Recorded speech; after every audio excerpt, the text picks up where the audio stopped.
साल 2013 दिन था 3 जून। मुंबई की एक आलीशान बिल्डिंग में एक लड़की अपने ही कमरे में पंखे से लटकी हुई पाई गई। उम्र सिर्फ 25 साल।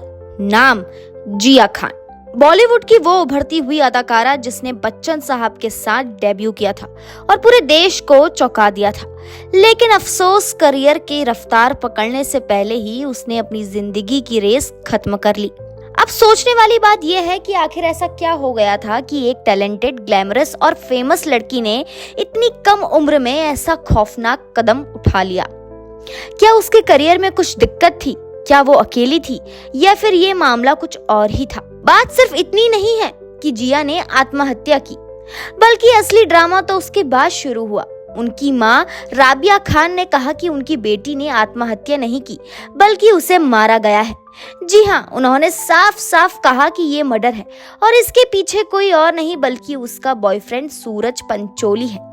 अब नाम तो आपने सुना ही होगा, सूरज पंचोली, मशहूर एक्टर आदित्य पंचोली का बेटा। जिया और सूरज का रिश्ता एकदम फिल्मी था। रोमांस, ब्रेकअप, फिर पैचअप, फिर लड़ाइयाँ। लेकिन ये इतना भी नहीं था कि कोई जान दे दे। खैर, राबिया का कहना था कि सूरज और जिया के रिश्ते में बहुत ज्यादा टॉक्सिसिटी थी। जिया हर दिन इमोशनली टूट रही थी, डिप्रेशन में जा रही थी और उसके ऊपर सूरज का बर्ताव उसके दिल को और तोड़ रहा था। अब जब पुलिस को ये मामला मिला तो शुरू में उन्होंने भी इसे एक सिंपल आत्महत्या मान लिया। लेकिन फिर एक चिट्ठी सामने आई, 6 पन्नों की चिट्ठी जो जिया ने अपने आखिरी दिनों में लिखी थी। उसमें उसने अपने रिश्ते की तकलीफें, दर्द और अकेलेपन के बारे में लिखा था। वो बता रही थी कि कैसे सूरज ने उसे झंझोर दिया, इग्नोर किया, प्रेगनेंसी हुई, अबॉर्शन हुआ और कैसे उसे अकेला छोड़ दिया गया। इस चिट्ठी के आधार पर सूरज पंचोली को गिरफ्तार कर लिया गया। हंगामा मच गया मीडिया में। अब लोग हैरान थे कि सच में सूरज ने उसे आत्महत्या करने पर मजबूर किया या सिर्फ उसका बुरा बर्ताव जिया को इस मोड़ पर ले आया। कुछ महीने जेल में रहने के बाद सूरज बेल पर बाहर आ गया।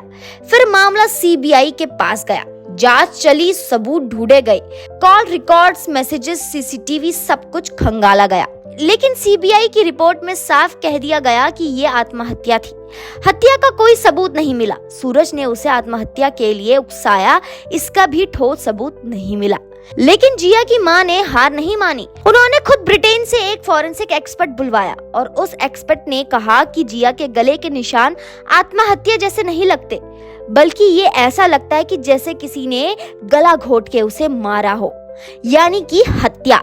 लेकिन ये रिपोर्ट भारतीय कोर्ट में मान्य नहीं हुई क्योंकि वो फॉरेंसिक भारत की जांच एजेंसी द्वारा नहीं की गई थी। साल दर साल बीतते गए, मामला चलता रहा। हर साल जिया की मां कोर्ट के चक्कर काटती रही, हर बार यही कहती रही, मेरी बेटी को इंसाफ चाहिए।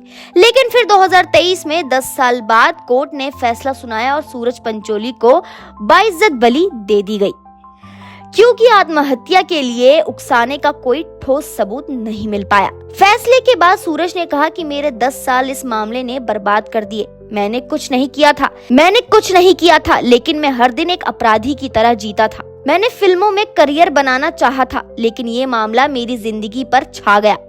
अब आप सोचिए, क्या सच में ये एक लव स्टोरी का दुखद अंत था या फिर इस पूरे मामले में कुछ ऐसा है जो आज तक दुनिया से छिपा हुआ है? इस केस की सबसे चौंकाने वाली बात ये थी कि जिया कोई आम लड़की नहीं थी। वो अमेरिका में पली बड़ी थी, पढ़ाई भी वहीं से ही की थी। उसने बहुत छोटी उम्र में ही बॉलीवुड में एंट्री मान ली थी। फिल्म निशब्द में जब उसने अमिताभ बच्चन के साथ काम किया तो लोग दंग रह गए। इतनी बोल्ड एक्ट्रेस इतने कम उम्र में। उसके बाद गजनी और हाउसफुल जैसी फिल्मों में नजर आई। लोग मानने लगे कि ये लड़की बहुत आगे जाएगी, लेकिन पीछे से वो टूटती जा रही थी। उसकी माँ कहती थी कि जिया बहुत सेंसिटिव थी, उसे प्यार में धोखा बर्दाश्त नहीं हुआ और जब उसने अपने करियर में भी दिक्कतें देखी तो वो टूट गई। एक वक्त ऐसा भी आया जब वो सूरज से शादी करना चाहती थी, लेकिन सूरज तैयार नहीं था, उल्टा उसके साथ बुरा बर्ताव करता था। इतना ही नहीं, जिया प्रेग्नेंट भी हुई थी और इसके बाद अबॉर्शन करवाया गया। उसके शरीर पर इंजरी के निशान भी थे। ये सब बातें उस चिट्ठी में लिखी थी जो जिया ने खुद मरने से पहले लिखी थी। लेकिन अब सोचिए, अगर कोई लड़की इतना कुछ लिखती है तो क्या उसे नजरअंदाज कर देना चाहिए? कोर्ट ने कहा ये एक भावनात्मक चिट्ठी है, कानूनी सबूत नहीं। लेकिन जिया की माँ कहती रही कि क्या एक माँ की आंखें झूठ बोल सकती हैं? मेरी बेटी को मारा गया है। आज इतने सालों बाद भी ये केस अधूरा लगता है। हाँ, कोर्ट ने अपना काम किया, सीबीआई ने जांच की, लेकिन जो सच था क्या वो अभी सामने नहीं आया है? क्या वाकई में जिया ने खुद अपनी जान ली थी या किसी ने उसे इस हाल में पहुंचा दिया था? एक और दर्दनाक बात यह है कि जिया की मौत के बाद बॉलीवुड में एक चुप्पी सी छा गई। कोई खुलकर नहीं बोला। कुछ लोगों ने ट्वीट किया, RIP कहा, बस। ना कोई बड़ा पोस्ट, ना कोई आंदोलन, ना कोई आवाज। शायद इसीलिए क्योंकि मामला बॉलीवुड परिवारों से जुड़ा हुआ था। Pancholi family, star kid, powerful लोग, और जिया बस एक आउटसाइडर। इस पूरी कहानी में एक लड़की की मौत सिर्फ एक खबर बनकर रह गई और एक माँ की लड़ाई एक लंबा संघर्ष बनकर अदालत की फाइलों में गुम हो गई। जिया खान की कहानी हम सबको एक बहुत गहरी सीख देती है। रिश्ते जब जहरीले हो जाते हैं तो उन्हें खत्म करना जरूरी होता है।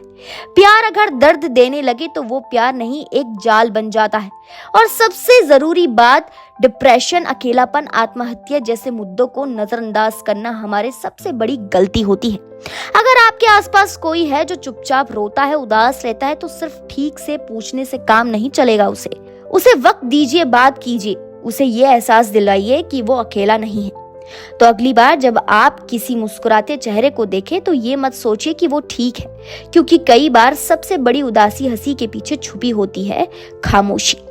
जिया खान अब हमारे बीच नहीं है, लेकिन उनकी कहानी रह गई है, जो हमें हर बार याद दिलाती है कि जिंदगी की सबसे बड़ी लड़ाई दिल और दिमाग के बीच होती है। और अगर वक्त रहते समझदारी ना दिखाई जाए तो हार बहुत भारी पड़ सकती है।